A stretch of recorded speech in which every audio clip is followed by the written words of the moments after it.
الله الرحمن الرحیم و بهی نستعین. امروز صحبت ما در درس نهم عقیده طحاوی که الحمدلله سلسله درس ها هست.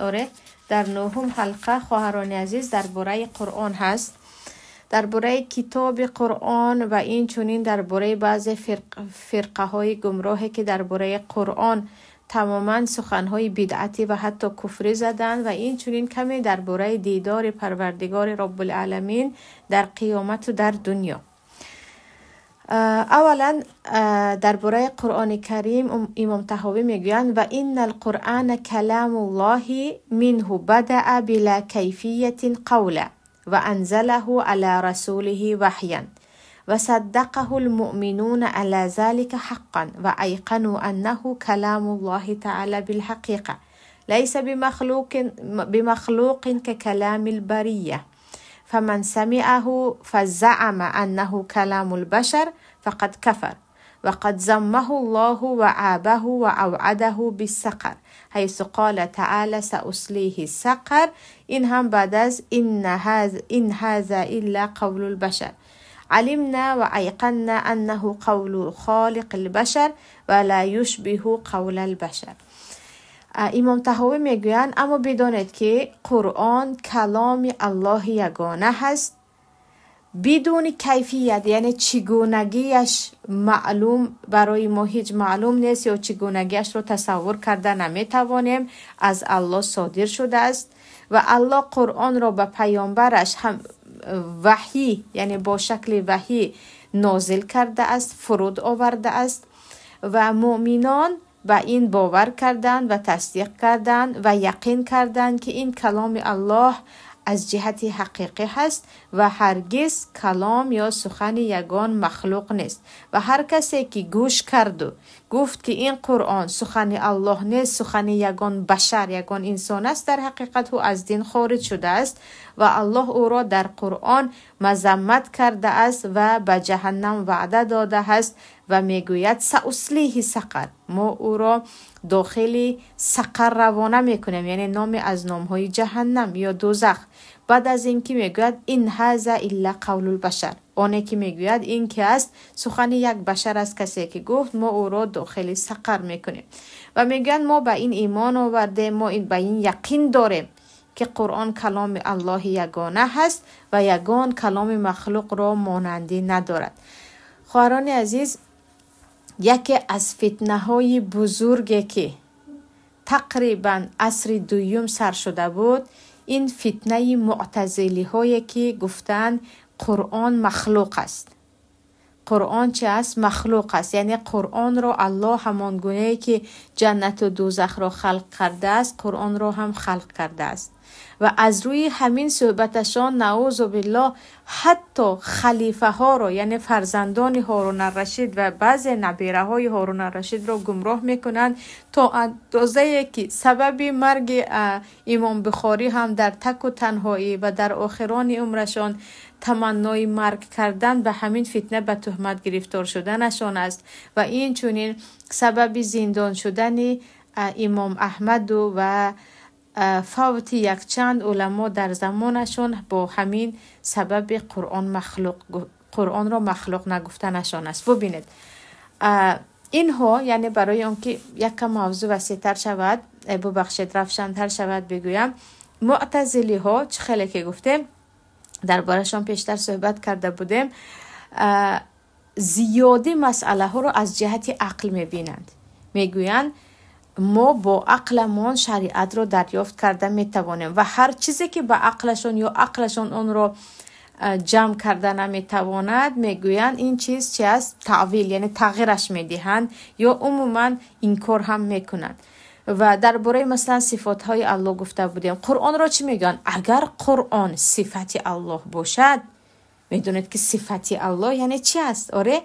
اگر صفت الله باشد ما یک تو در آسمان الله داریم، یک تو در زمین صفت الله قرآن را داریم، این شرک می شود میگویند. با همین دیگر مردم را به فتنه گرفتار میکنند. میگویند کن فیکون که قرآن هم پیدا شدگی هست و الله این را ساخته است، این کلامش نه. اما نگاه کنید، پیامبر در یگان جا نگفتن که قرآن چی هست؟ قرآن مخلوق است نگفتن. همیشه قرآن رو ما چی میگویم؟ این کلام الله هست و اهل سنت و جماعت میگن کلام یعنی سخن الله هست که به ذات خودش زیبنده است و گفتن یعنی کلام صحبت کردن از صفاتهای ازلی دائمی الله هست. هر وقتی که خواست صحبت میکند، هر وقتی که خواست صحبت نمیکند و کلام الله را شنیده میشود.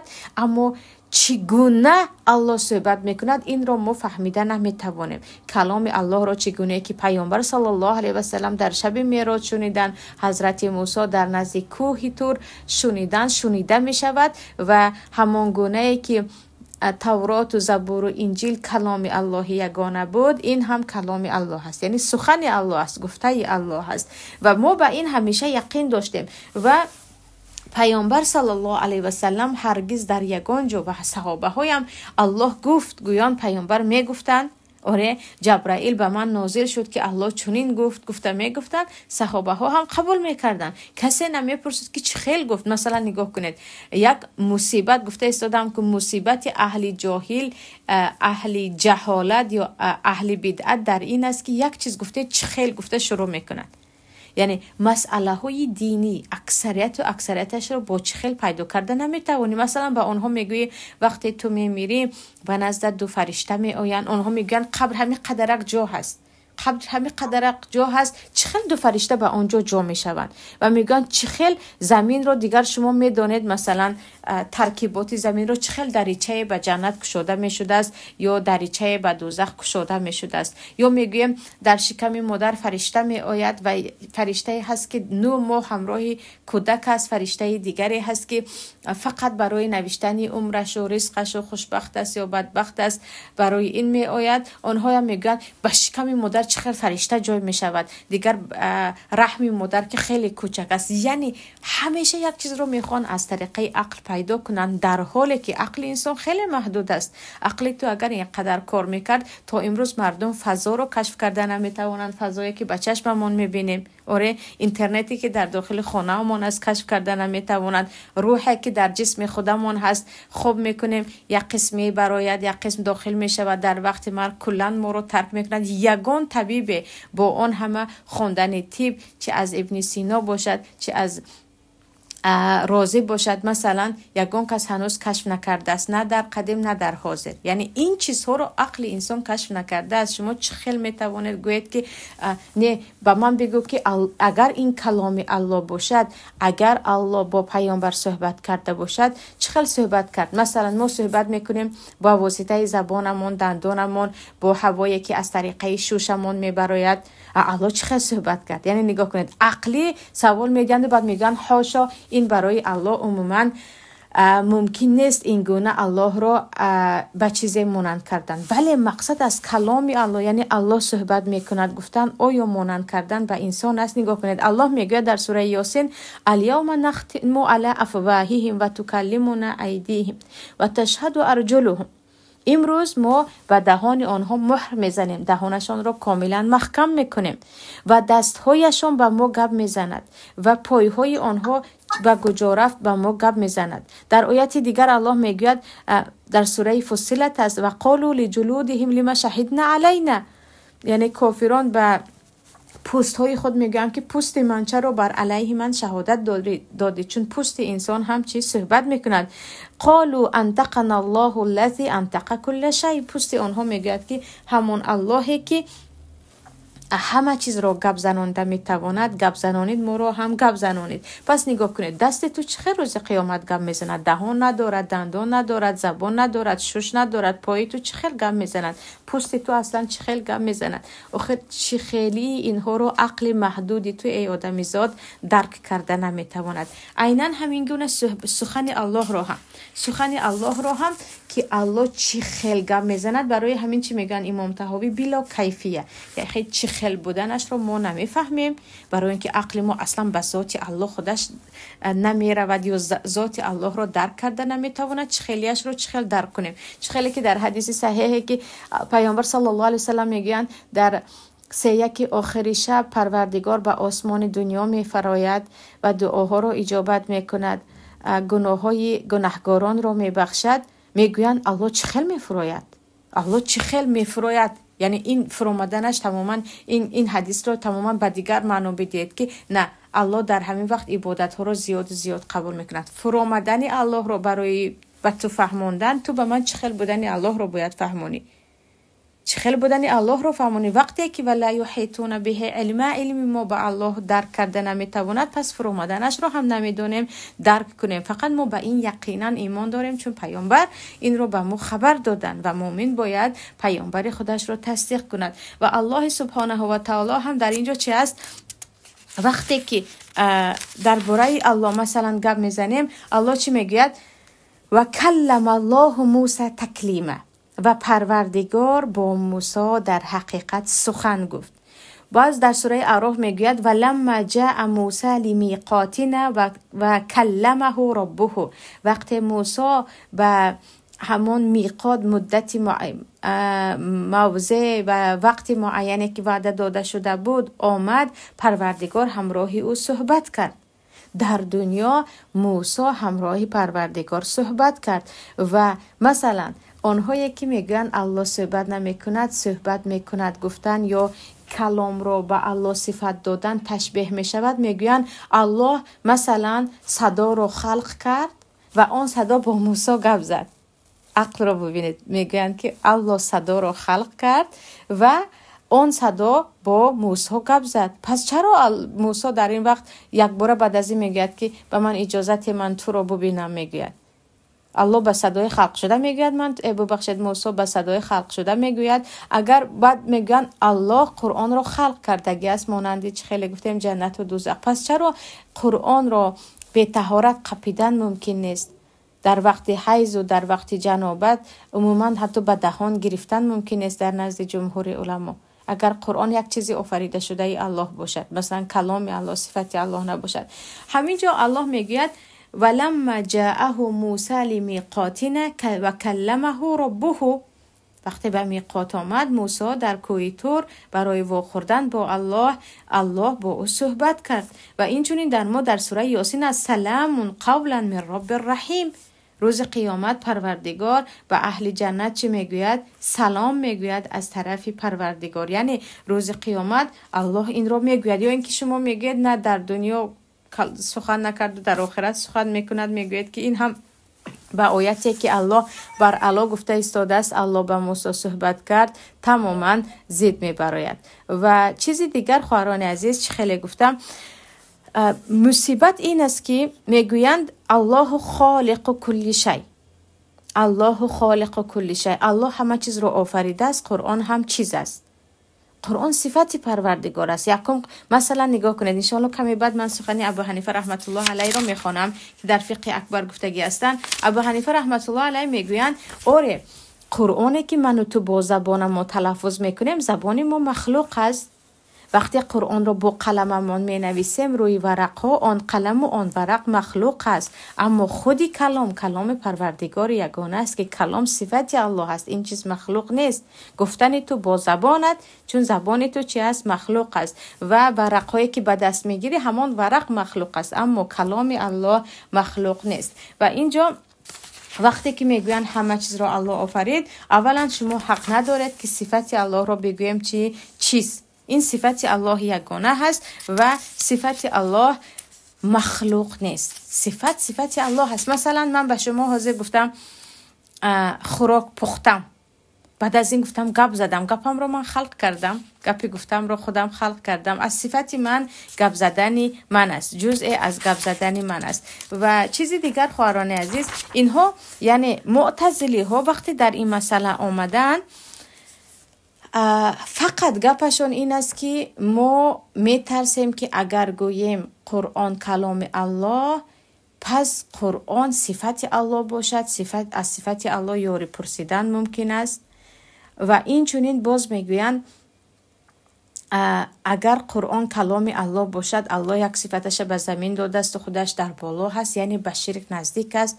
چیزی دیگر باز یعنی اگر الله گپ می زده باشد، یعنی صحبت کردن صفت الله باشد، پس الله چه خیلی صحبت کرد؟ میگوید با دهان صحبت کرد، نعوذ بالله، با زبان و با دندان، که اینها همش صفت های مخلوق است و کسی میگوید اینها رو دارد دیگر الله رو تشبیه به یک جسم مانند کرده است که از دین میبرد. ولی ما چه گفتیم؟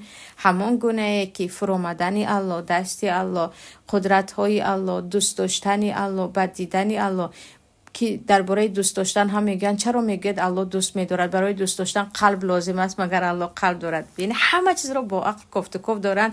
اینجا رو هم چی میگیم؟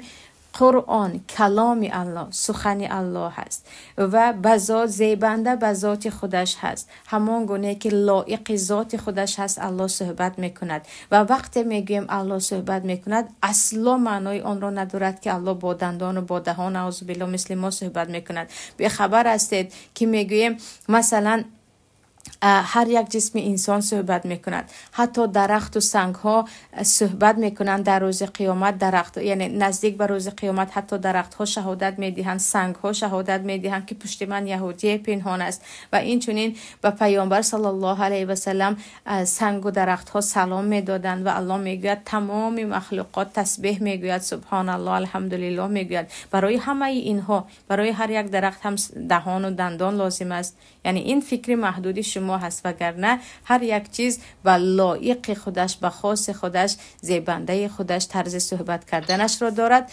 پروردگار هم همین گونه صحبت کردن برای لایق و زیبنده حالش چگونه باشد صحبت میکند، همان گونه صحبت میکند و ما به این چه داریم؟ یقینا ایمان داریم. و یعنی کلام الله هرگز محدود نیست. در سوره کهف از قل لو کان البحر مدادا لکلمات ربی لنفد البحر قبل ان تنفد کلمات ربی ولو جئنا بمثله مددا. اگر تمام آبهای روی دنیا مداد رنگ شوند و کلام الله را، گفته های الله را بنویسند، بحرها خشک میگردند. گفته های الله تمام شدنی نیست. یعنی سخن الله محدود نیست، سخن الله دوام میدهد. و اینجا مثلا در فقه اکبر آره گفتم سخن ابو حنیفه رحمت الله علیه هست که میگویند همین را بدانید که آن چیزی که در صحیفه ها، یعنی در قرآن کریمه که در دستمان هست، این کلام الله هست و ما فلانی نویس میگویم، نویسنی فلانی این مخلوق هست، فلانی آن رو نویست، اما گفته هایش چی است؟ گفته های الله هست و نطق کردن ما که ما نطقش کردیم و این مخلوق هست. اما همون گونه که به پیامبر صلی الله علیه و سلم از طریق جبرائیل آمده بود، این کلامی الله بود. و با زبان عربی اگر قرآن ما باشد، دیگر کتاب ها با زبان عبرانی هست و پروردگار داننده تمام زبان ها و به کدام زبان خواهد قرآنش را نازل میکند. مهمترین چیز خواهران عزیز تقریبا در صفات های الله این است که بلا کیفیه ما به این ایمان داریم بدون تکییف و چگونگی آن را عقل محدودی تو چه خیلی گفتم آدمیزاد درک نمی کند. این بود درباره کلام. و چی گفتم یکی از فتنه های بزرگترینه که معتزلی ها علل خصوص در بغداد در زمان خلافت امین و معمون و معتصم و متوکل علی الله هم بود، به فکرم در از نبیره های هارون الرشید شروع کردن همین فتنه ای که عالمان رو می آوردند و می گفتند قرآن مخلوق است یا نه. کدام عالمی که می گفت قرآن مخلوق نیست او را زندانی می کردن.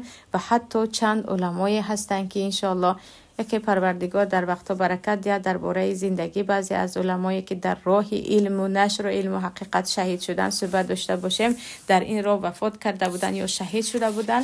از جمله احمد ابن حنبل از سبب‌های خیلی مشهور شدنشان این است که در همان وقت هرچی مصیبت به سرشان آمد و حتی زندانی شدن و حتی در زندان و در وقتی شرط خوردن و اذیت شدن نزدیک بود چند بار جانشان را دهند، گفتن من هرگز چیزی که صحابه ها و پیامبر نگفتن نمیگویم. من هرگز نمیگویم که قرآن مخلوق است، من میگویم قرآن کلام الله هست و همین گونه میماند. که با همین صبرشون به این مصیبت خیلی و خیلی یعنی سببی خیلی زیاد مشهور شدنشان است.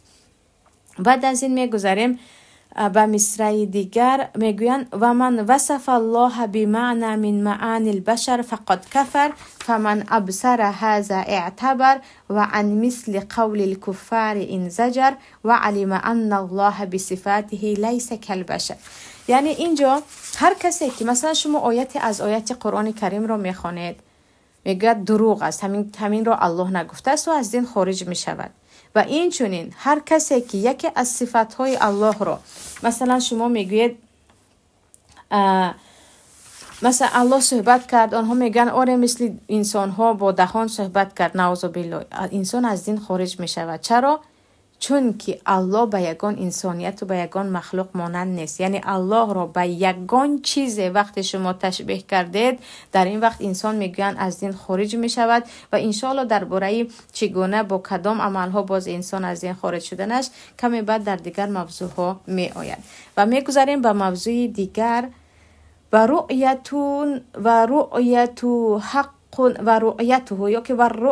حق لأهل الجنة بغير إحاطة ولا كيفية كما نطق به كتاب ربنا وجوه يومئذ ناظرة إلى ربها ناظرة.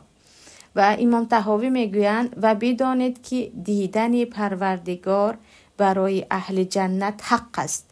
یعنی در حقیقت اهل جنت پروردگار خود را خواهند دید به یگان کیفیت و احاطه. یعنی اما چخل باشد پروردگار، همین رو تصور کردن نمیتوانند، این رو گفتنی هستند. ما در روز قیامت و در جنت بالخصوص یعنی اهل جنت پروردگار رو میبینن. انشاءالله حاضر حدیث ها رو میخوانیم. اما تصورامون که حاضر در دنیا چه خیلی باشد پروردگار، چگونه ما او را میدیده باشیم، این را چه خیلی گفتم عقل محدود ما هرگز و هرگز تصور کرده نمیتواند. برای اینکه مؤمنان روز قیامت پروردگارشان را میبینند، آیت 22 و 23 سوره قیامت است که الله میگوید وجوه یومئذ ناظرة، چهره های در آن روز خیلی خوشحال هستند، الی ربها ناظرة، و پروردگار خود نظر میکنند، یعنی پروردگار خود را میبینند. در اینجا هم خواهران عزیز گروه از شیعه های امامیه که شیعه ها هم نمیدونم تا 80 تا چند است، خیلی فرقه های زیاد دارن در داخلشون. شیعه های زیدیه هست، شیعه های رافضه هست، شیعه های علویه هست، ازیدیه هست، امامیه هست، یعنی خیلی فرقه ها هست. گروه از شیعه ها و خوارج که درباره‌اش گفته بودیم و این چونین باز همین معتزلی ها و اهل جهم که درباره جهمی ها هم گفته بودیم، اینها میگویند ما نه در دنیا نه در آخرت پروردگار رو نمیبینیم. یعنی این رو به دیگر معنا، یعنی نعمت های پروردگار رو میبینن. میگن یعنی چرا الله در اینجا گفت که چهره های روز قیامت به سوی پروردگارش نظر میکند، اینها میگن به سوی نعمت های پروردگارش نظر میکند. اونجا کلمه نعمت هم هست، یعنی با همین معنا میدهن. و من یعنی این چیز رو که گویا که مؤمنان پروردگارشان را در جنت میبینن تماما انکار میکنن. انکار کردنشان هم حدیث هایی در این باره آمده یا آیت های آمده را تماما تعطیل میکنن یا تبدیل میدهن، معنایش را تبدیل میدهن. اما خیلی همین آیت را امام طحاوی آوردن، در شرحش هم آمدگی است که از آیت های هست که کلن چی هست به دلالت میکند به دیدن انسان ها اهل جنت پروردگارشان را، و دیدن اهل جنت پروردگارشان را. و در این باره فقط همین نیست، یعنی فقط همین آیت نیست. مثلا در سوره یونس للذین احسنوا الحسنى و زیاده، برای نکوکاران روز قیامت نیکی های هست و بالای نیکی ها زیاده هست، یعنی ثواب عمل هایشان هست، بالای ثواب عمل هایشان بر زیاده هست. در تفسیر کلمه بر زیاده اکثریت مفسرین میگن یعنی دیدار پروردگارشان.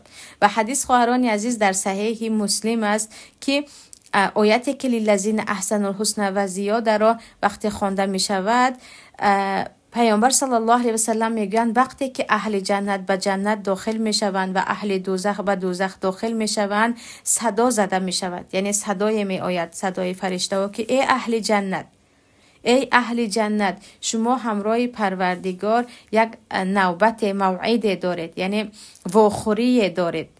و او میخواهد برای شما جزای عملهای نیکتان را بدهد. و اهل جنت میگویند باز چی جزا برای ما، یعنی چی پاداش برای ما میداده باشد؟ ما امروز عملهای صالح همان را بر زیادی گرفتیم، ثوابش را، چهره هایمان سفید شد، ما داخل جنت شدیم، ما از دوزخ نجات یافتیم. و چگونه باز از این زیاد پروردگار برای ما را خرسند میکرده باشد؟ در این وقت میگویند یرفع الحجاب، یعنی فیکشف الحجاب، پرده برداشته می شود و آنها به سوی پروردگارشان نگاه می کنند و پروردگار خود را می بینند. و تا امروز از آن همه جنت و نعمتهای جنت بالاتر و بهتر چیزی را مثل دیدار پروردگارشان ندیده بودند. یعنی چیزی که این چقدر از آن جنت هم، از آن همه نعمتهای جنت هم برای آنها خوشحال کننده هست، این دیدار پروردگارشان است. این دیدار پروردگارشان هست. و خواهران عزیز، همینجا چگونه که الله میگوید روز قیامت اهل جنت پروردگار را میبیند، در سوره مطففین چی میگوید؟ کلا انهم عن ربهم یومئذ لمحجوبون. نه، این کفار روز قیامت از پروردگارشان، یعنی از دیدار پروردگارشان محجوب میشوند، یعنی پروردگار را دیده نمیتوانند. بالای بین آنها و بین پروردگار پرده هست که امام شافعی با همین دلیل میگیرند که مادامی که اهل کفار الله را نمیدیدند و الله میگوید شما از دیدار الله محروم میشوید، پس اهل جنت به دیدار پروردگار انشاءالله نائل میشوند. اکنون آنهایی که میگویند، از همین معتزلی ها و فرقه های عقلی گفته ایستادم که این گروه ها همیشه هستن، گروهی که تو به وی حدیث و آیت، یعنی دلیل آشکار از قرآن کریم و از حدیث میگویی، او به تو عقل صحبت میکنند. اگر این خیل باشد چرا این خیلی باشد، یعنی در حالی که عقل تو این چیزها رو محدود، یعنی عقل تو این چیزها رو کشف کرده نمیتواند. اکنون دلیل آنها چی؟ همین مسئله خواهران عزیز در همه جا خیلی جدی هست. یک نفر وقت یک گپ رو گفت، علل خصوص وقت آنها رو به علم منصوب میکنیم یا میگیم اینها اهل علم هستند، چرا همین گپ رو گفت، دلیلش چی باشد، برای ما خیلی مهم است. مثلا وقتی شما به ماتریدی ها نگاه میکنید، به معتزلی ها نگاه میکنید، به اشعری ها نگاه میکنید، همیشه سخنهایی که آنها میگویند برای دشمنی بر دین نیست. چون که انسان دشمنی بر دین کند او از دین خارج می شود، کافر می شود. کسی همه اینها رو کافر گفتگی نیست. تا همین روز مثلا احمد ابن حنبل، انشالله در مسئله کفر صحبت میکنیم. احمد ابن حنبل یگانی از همین فرزندان و نبیره های هارون الرشید رو تکفیر کردگی نیستن.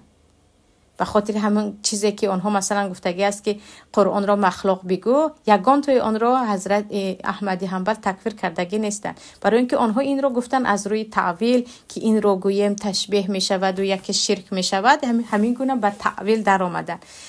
اینها هم معتزلی ها هم ماتریدی ها هم هر چیزی که میگویند برای دشمنی بر دین یا تماما انکار کردن آیت و حدیث نه، برای اون که یکی با همین گپمون مثلا الله رو به یگان چیز مانند نکنیم، یکی مردم رو به شرک دچار نکنیم، همین گونه یعنی ترس ها کتی تماما به همین خطاگی ها رفتن که کاش نمی رفتن، کاش به همین خطاگی ها دست نمی زدن که نه این رو نباید گویم، اگر این رو گفتیم به این مانند می شود، مردم بعدن الله رو این گونه می شناسن، اگر این گونه شناسن یکی به کفر دست می زنن. با همین گونه تعویل ها، با همین گونه چی گویم گپ بازی ها تماما به خطاگی های جدی، حتی بعضی گپ هایشان کفرم بود، اما در مسئله یک کس یک گپی کفری گفتن و او کافر شدنش مسئله خیلی وسیع است که مصیبتی کلانترینه که امروز از دست چند کودک و به تاجیکستان آمده ایستاده است. فرق نکرده ایستادن که کلمه کفر را از دهان برآوردن چیزی دیگر است و کافر شدن چیزی دیگر است. یعنی بعضا انسان کفر از دهانش میبراید به خاطر تعویل کردنش، یعنی به خود از یک جا گریز میگوید و یکی گپی کفری زده میموند، بعضا از جهت اینکه یکی بیخبر از روی خطاگی کفر گفته میموند.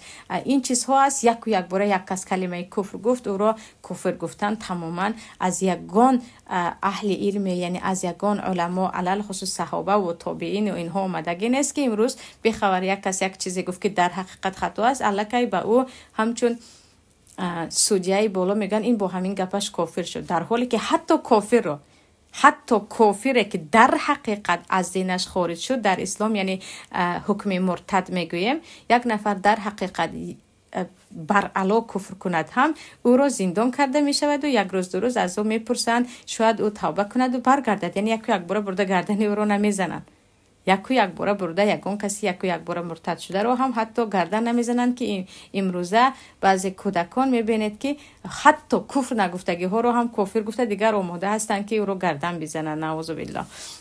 و همینجا یعنی معتزلی ها و مثلا آنهایی که گفتن الله را دیده نمی شود، دلیلشون چی هست؟ دلیلشون این است که میگوین الله در سوره اعراف وقتی که موسی اجازت پرسید که ارینی انظر الیک، به من اجازه بده من تو رو ببینم، الله گفت لن ترانی، تو مرا هرگز دیده نمیتوانی، تو مرا هرگز دیده نمیتوانی. آنها میگوین الله در آیت دیگر گفته است که لن ترانی، چرا چگونه الله را دیده می شود؟ یا الله در سوره انعام میگوید لا تدرکه الابصار، هرگز چشم های انسان ها چگونگی الله را، یعنی الله را درک کرده نمی توانند. با این آیت میگویند دیده نمی شود در جنت هم. اما خواهران عزیز، لن ترانی در نزد تقریبا جمهور مفسرین این است که در دنیا، برای اینکه در دوامش الله میگوید ولکن انظر الی الجبل فان استقر مکانه فسوف ترانی،